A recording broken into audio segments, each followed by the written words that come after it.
Hey y'all, welcome back. On tonight's homework, we're focusing on the average value of a function. In class, we went over exactly how to find this. It's a nice little formula that is very similar to the typical average formula that you use. Usually when you're trying to find the average, like let's say you're trying to find the average of 3 test grades, you would just add up those 3 grades and then divide by 3, which is the number that you have. And this is a little bit trickier when you have infinitely many values that you want to find the average of. But calculus gives us a nice little tool here with a definite integral that we can use to calculate that. So the formula for average value of a function is going to be the definite integral on the interval that you're interested in averaging over. So the integral of fx dx, where f is the function you're trying to find the average of, and ab is the interval that you're trying to find the average over, divided by the difference between b and a, so the length of the interval. And so that's what we're going to use on a few of these problems here. Let's see what we've got with number 1. It says, as shown in the figure, the function f of x consists of a line segment from 0, 4, which is right here, to 8, 4, which I think is right here just by looking at it, but let me count. 1, 2, 3, 4, 5, 6, 7, 8, yep. And a quarter circle with a radius of 4.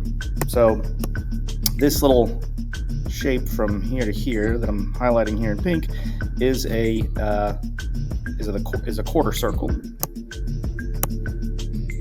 Let's get that off there. Okay. So anyway, what is the mean value? And here mean is just a little bit more specific word than average. Anytime that we're saying average value of a function, at least in calculus, we're going to assume that we're talking about the mean and not median or mode or any other average. So they do kind of explicitly call it out here, but just know that I'm not trying to trick you or anything. If I say average, I'm not asking you to find anything but the mean.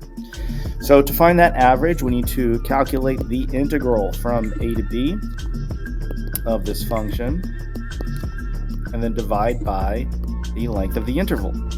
So the length of the interval from 0 to 12 is 12. So we're going to divide something by 12 here. And we need to find the integral, or the area under the curve, for f of x. So probably the easiest way to do that is, since we just have a picture here, we don't have an actual equation, although we could probably come up with the equation here pretty easily. We just want to split this up into simple geometric shapes that we already know the formulas for as far as area is concerned. Like if I split it up, kind of like I have shown here, I've got this little pink shape over here, which is the not a semicircle, but rather a quarter circle. Try to highlight that a little better. So we want to find that area, and we're going to add this area to the area of the rectangle right here.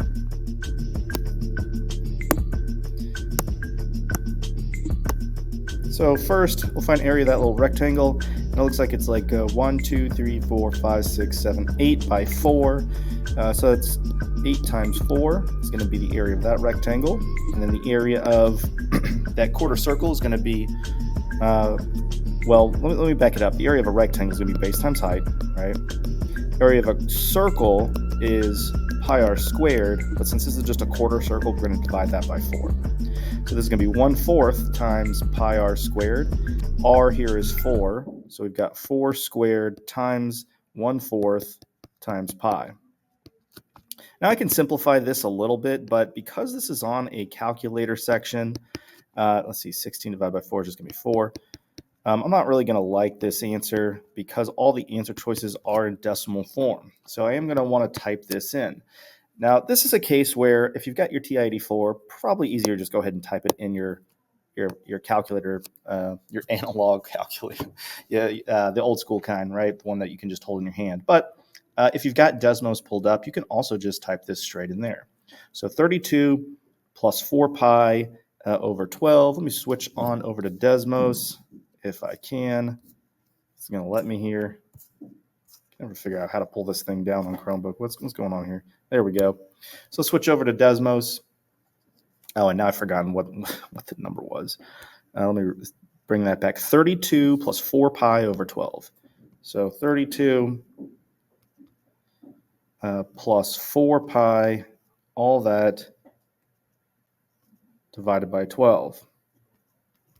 And I guess I don't really need those parentheses there when I'm working with Desmos. It's just a habit that I have going back to the days of using those 84s or really 83s. So I got 32 plus 4 pi over 12. It's going to give me about 3.7. And let's see if any of those answer choices match up with that. 3.713. And yeah, well, they rounded up. And we've talked about rounding versus truncating and how I just really want you to truncate. But if it is a multiple choice item, just be ready for them to give you the rounded number. They're not going to try to trick you and give you like two numbers that where one's truncated and one's rounded. They'll just give you one or the other. So it shouldn't really be that big of a deal. But yeah, we got our answer here. It's B. Number 2 says hot water is dripping through a coffee maker, filling a large cup with coffee. The amount of coffee in the cup at time t between 0 and 6. So yeah, I just want to highlight that because anytime they call that out, there might be a reason for that, is given by the differentiable function c, where t is measured in minutes. Selected values of c of t, which is measured in ounces, are given in the table. Use a midpoint sum, okay, with 3 subintervals. So we're going to be doing a Riemann sum here of equal length, indicated by the data in the table, to approximate the value of 1/6 times the integral from 0 to 6 ct dt. Using correct units, explain what that meaning is in the context of the problem. So we're going to use that midpoint sum with 3 subintervals. So 1/6 times the integral from 0 to 6 ct dt is going to approximately equal 1/6 times that Riemann sum that I'm going to use. So if we're going from 0 to 6, and I'm splitting this up into 3 subintervals, the first interval is going to go from 0 to 2, the second interval will go from 2 to 4, and the third interval will go from 4 to 6. And since we're using a midpoint sum, we'll use the middle of each intervals to throw into, we'll use the middle value here. So like if I'm looking at that first interval, I want to be picking the C value from the middle, not from either of the partitions, but from right in the middle. So I'll use 5.3. So the length of that first interval, by the way, is 2. And so I'm going to use that as the base of that rectangle, the height being 5.3. And I'll get similar numbers if I look at the next 2 intervals. The next interval has a length of 2, which that's going to be my base of the rectangle. And then the height is going to be that C value that's in the middle of the interval, which is 11.2. The last one has also a length of 2, so all these are equal length. I guess that's what they told us that. And the midpoint is 13.8, so I'll use that for the height. So for the first rectangle, it's going to have a base of 2 and a height of 5.3. The second rectangle is going to have a base of 2 and a height of 11.2. And the third one is going to be 2 times 13.8. And so yeah, we want to approximate this. This is a pretty good answer. We're given a calculator, so I'm going to go ahead and try to compute this. So there's no way I'm going to be able to memorize that and just switch over to Desmos and remember the whole thing. So what I'm doing right now is just taking a quick picture of what I got with my phone so I can copy that over a little easier. So let's go back over to Desmos and type in 1/6 times 2 times 5.3 plus 2 times 11.2 plus 2 times 13.8. Okay, so I'm getting 10.1. So approximately 10.1. Now we need to both explain the meaning and use correct units here. So when we find this integral, we're finding the area underneath the curve. That's going to be, if this is ounces and then minutes, the integral there, you know what, this should be in ounces. So this is ounces, and if we're going to sort of explain what this represents, we want to say that this expression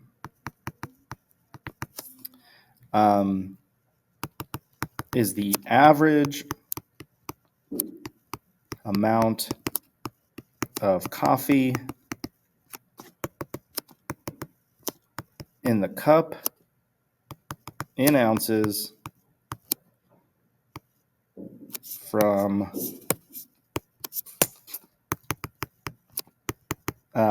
time equals 0 minutes to time equals 6 minutes. Basically, it's just the average amount of coffee in the cup over that time period.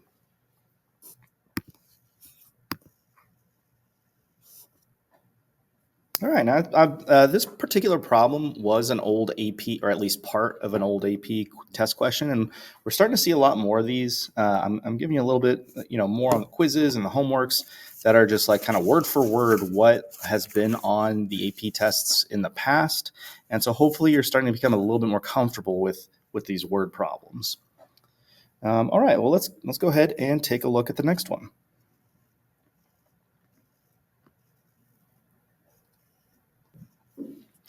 Now we're done with the calculator from here on out, so you can close out Desmos. We're not going to need that anymore.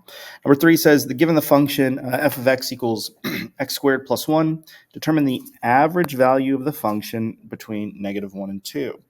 So we want to find the integral from -1 to 2 of f of x, so that's x squared plus 1 dx, divided by 2 minus -1. Okay, the difference between those boundaries. So first, we need to find the family of antiderivatives of x squared plus 1. We need to find the indefinite integral before we can find the definite integral. And so, yeah, the indefinite integral is going to be 1/3 x cubed plus x plus c. And we're going to evaluate that from -1 to 2. And then divide all that by 3. So substituting in 2 is going to give me 1/3 times 2 cubed. Let's see, 2 cubed is going to be 8, so we get 8/3 plus 2 from the first one. I know the c's are going to cancel out, so I'm just going to ignore the c's for now. Minus, and if I substitute in -1, I'm going to get, let's see, -1 cubed. I'm sorry, -1 cubed is -1, but then divided by 3 would be -1/3, and then -1, and all that over 3. So we've got 8/3 plus 1/3 would be 9/3. So yeah, let's just clean this up a little bit. We got 8/3 plus 1/3 plus 2 plus 1, all over 3. So 8/3 plus 1/3 is going to be 9/3. 9/3 is just 3. 3 plus 2 is 5. Plus 1 is 6. So we get 6/3, which is 2. All right, and that's the average value of f of x, where f of x is x squared plus 1 on the interval -1 to 2. Number 4 says, what is the average value of y for the part of the curve which is in the first quadrant? Okay, so we're going to have to figure out, what is the interval actually, because we don't really know yet. So this is some quadratic function. It's going to be opening down because we see x squared is negative. But let's figure out what is going on with this curve, at least to get a better picture. Let's think about where the x-intercepts. Let's start with the x-intercepts. So 3x minus x squared equals 0. If I add x squared to both sides, no, let's not even do that. Let's factor out a negative x, and that'll give me x minus 3 equals 0. So we're going to get 2 x-intercepts, 1 at 0 and 1 at 3. Now this is a parabola that opens downward because the x squared is negative. So I know my parabola is going to do something like this. And I don't really care exactly what it looks like where the vertex is yet or anything like that. I'm just really looking for, what's the interval that I need to be finding the average over. And now we can see pretty clearly that it's going to be 0 from 0 to 3. So to calculate that average value, we're going to find the integral from 0 to 3 of this function 3x minus x squared dx divided by 3 minus 0. So the family of antiderivatives of 3x minus x squared is going to be, let's see, 3 halves x squared minus 1/3 x cubed. Is that right? Yeah, I guess I don't really see that'll be wrong, but yeah, we're definitely going to have to deal with some fractions here. So let's go ahead and start substituting in my numbers here. So for that first one, I'm going to substitute in 3. So 3 halves times 3 squared. Well, 3 squared is 9. 9 times 3 is 27. So we get 27 halves minus, and then 3 cubed is 27, but then divided by 3 would be 9. So minus 9. And then I'm just going to be subtracting 0, because if I substitute 0 into all the x's, I'm just going to get 0 over 3. So let's see here. Can we do this by hand? I think we can handle this. 27 halves minus 9 over 3. So let's just find a common denominator here.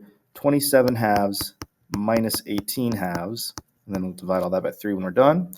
27 minus 18 is going to be 9. So we have 9 halves all over 3, which is the same thing as saying 9 halves times 1/3. So we get 9 over 6, which is our answer, but notice that doesn't appear as any of our answer choices. However, we can reduce this by dividing both the numerator and the denominator by 3. And so it becomes 3 halves. And so our answer here is C. And that leaves us with one last problem here, kind of a short homework for you all tonight. It says determine the average value on this interval. Now, we're going to have to be careful here. We know how to find the average, right? It's going to be the integral from a to b of f of x dx over the difference between b and a, right? But this integral or the function that we want to integrate is going to change when x is 1. So basically, we're going to have to be careful about how we set up this integral, because when x is less than 1, we're going to use a different function from when x is greater than 1. So let me erase this formula, and we know the formula. The only thing we want to do is split up that integral.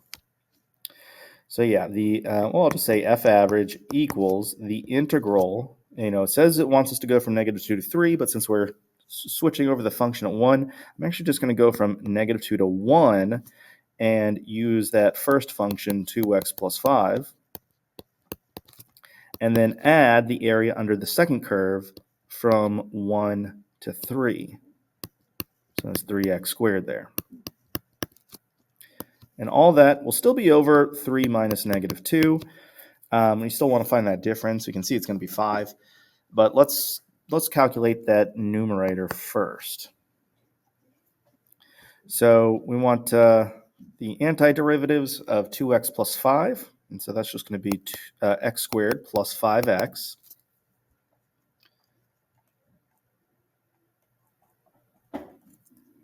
And that's going to go from -2 to 1. Plus the antiderivative of 3x squared is going to be, well, it's just going to be x cubed. And then, I guess I technically need to throw in a plus c on each of these. So annoying, that plus c, but really do need to write it. Throwing a plus c there too. Look, I already forgot as I'm talking about it. Okay, so this looks all good, divided by 5. And now we're just going to start substituting some numbers in. So just want to be careful here. I'm going to start with 1. So it's going to be 1 squared is 1. 5 times 1 is 5. And then if I substitute in -2, I get -2 squared is 4. -2 times 5 is going to be -10. And then plus, and I will deal with the x cubed one. 3 cubed is 27.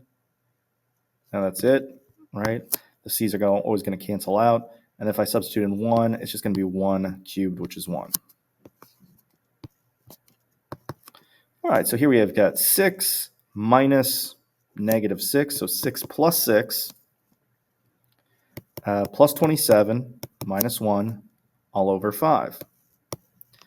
So 6 and 6 is 12, plus 27 will be 39, minus 1 is going to be 38. So we get 38 over 5 is the average value of the function in between -2 and 3. So yeah, pretty short homework for you today. We really just kind of, making sure we understand how to find that average value. We've talked about average rate of change in the past, which is a little different. And I think maybe we can go into a little bit more detail on the difference between those next time, or definitely before we conclude this unit, we'll go back and review the difference between average rate of change and average value. But that about wraps it up for tonight. If you still have any questions or want me to go into any further detail on any of these problems, please let me know. But otherwise, you guys have a great night, and I'll see you next time.